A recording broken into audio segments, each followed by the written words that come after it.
बिस्मिल्लाहिर्रहमानिर्रहीम। जी व्यूअर्स, आप देख रहे हैं गुड न्यूज़ टीवी और मैं हूं आपका होस्ट यूसुफ मदनी। आज जो मैं स्टोरी आपके सामने रखूंगा, इसमें बहुत सारी चीज़ें नई हैं और कुछ चीज़ें पुरानी हैं, लेकिन ये बड़ी एक घिनौनी और एक समझने वाली स्टोरी है। इसमें जुल्म भी हुआ, ज़्यादती भी हुई और इसमें कुछ नादानियाँ भी शामिल हैं। तो जो नए आने वाले दोस्त हैं वो हमारे चैनल के ऊपर वो दोस्त सब्सक्राइब कर लें, लाइक शेयर लाजमी करें।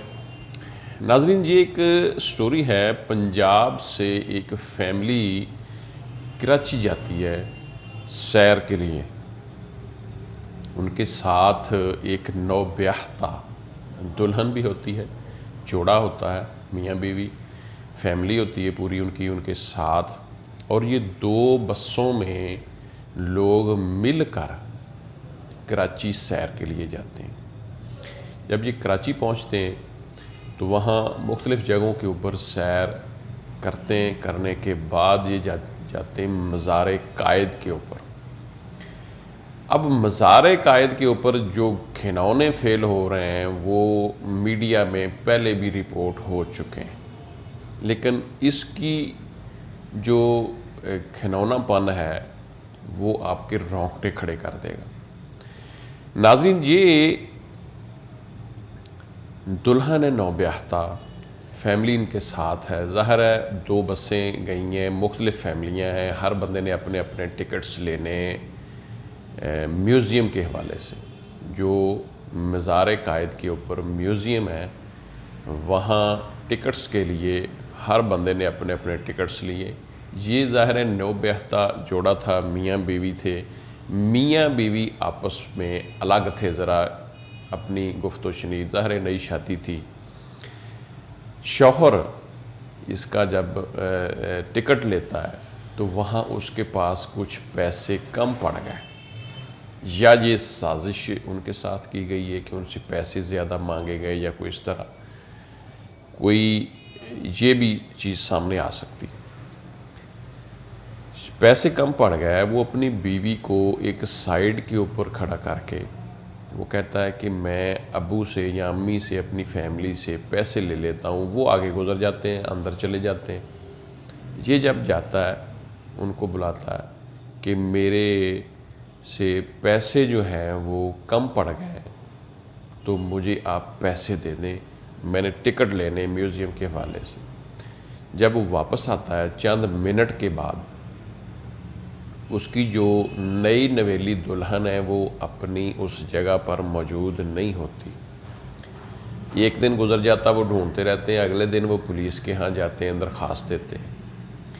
2 दिन के बाद म्यूज़ियम के बाहर से लड़खड़ाती हुई नशे की हालत में, इंतहाई हालत गैर में नौब्याहता दुल्हन को रेंजर, सिंध रेंजर उसको बाजियाब करती है, यानी उसको पकड़ती है। वहाँ से वो वहाँ बाहर लड़खड़ा रही है इंतहाई गैर हालत में।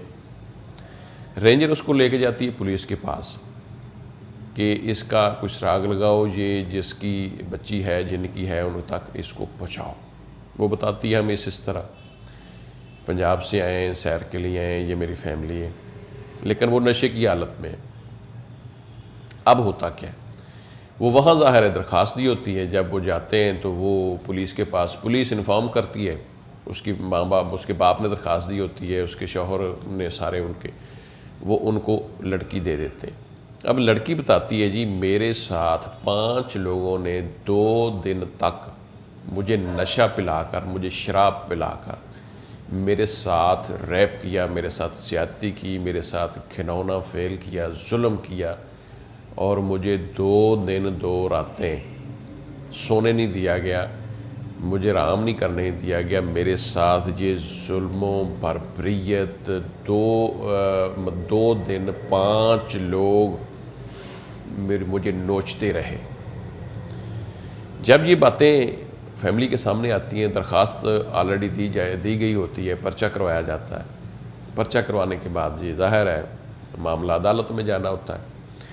मेडिकल होता है लड़की का, लड़की के साथ रैप साबित होता है कि ज़्यादती हुई है, 2 लोगों का डीएनए भी मैच कर जाता है, जिनमें सरकारी मुलाजम लोग हैं दोनों। एक नायब कासद है म्यूज़ियम में, दूसरा बंदा भी वहीं पे मुलाजम है। उन 2 लोगों के डीएनए मैच कर जाते हैं, लेकिन ज़्यादती करने वाले 5 हैं। बाकी उनके साथी होंगे, दोस्त होंगे या सिविलियन होंगे, आम शहरी होंगे, उनके कुछ जानने वाले होंगे, बड़े होंगे। इसमें ज़ाहिर है कि बड़े लोग शामिल होंगे, छोटे मोटे बंदे का तो ये काम नहीं है। जब उस लड़की को वहाँ से अगवा किया जाता है गन पॉइंट के ऊपर, ये भी कोई आम सादा बंदे का काम नहीं है। नाज़रीन, फिर क्या होता है कि वो सेशन कोर्ट उनको 2014 में, यानी 2008 में ये वकूआ होता है मार्च में, और 2014 में उनको ये अंदाज़ा लगाएं अरसा कितना बनता है, 2008 और 2014। अच्छा, ये तकरीबन 8 साल के बाद जो फ़ैसला देती है, 6 साल के बाद जो फ़ैसला देती है अदालत, वो ये देती है कि ये बंदे, इनके पीछे पूरा सबूत प्रूफ हमें नहीं मिले, उनको वो छोड़ देते हैं। मुल्ज़िमान को ज़्यादती हुई, मेडिकल, डीएनए हर चीज़ हुई है, सेशन कोर्ट सिंध की छोड़ देती है। अब ये फैमिली जाती है सिंध हाई कोर्ट में। सिंध हाई कोर्ट इनको अब जाके रिलीफ देता है, अब सन 2021 में। अब वो सेशन कोर्ट का फ़ैसला मुअत्तल करके इनको दोबारा सेशन कोर्ट में भेजता है कि इनका ट्रायल करो, मुल्ज़िमान को आपने जो छोड़ा हुआ है उनको दोबारा गिरफ़्तार करो और दोबारा गिरफ़्तार करके उनका ट्रायल करो और उनको सज़ा दो। ये हैं हमारी अदालतें। एक तो हमारी अदालतों का चेहरा सामने आ गया। दूसरी चीज़ जो वहाँ सिंध के हालात हैं, वो इसका आइडिया करें कि मज़ार कायद जैसी एक इंतहाई महफूज और इंतहाई हमारे लिए पाकिस्तानियों के लिए एक मुक़द्दस जगह है, उस जगह पर भी लोग महफूज नहीं हैं, बच्चियाँ महफूज नहीं हैं।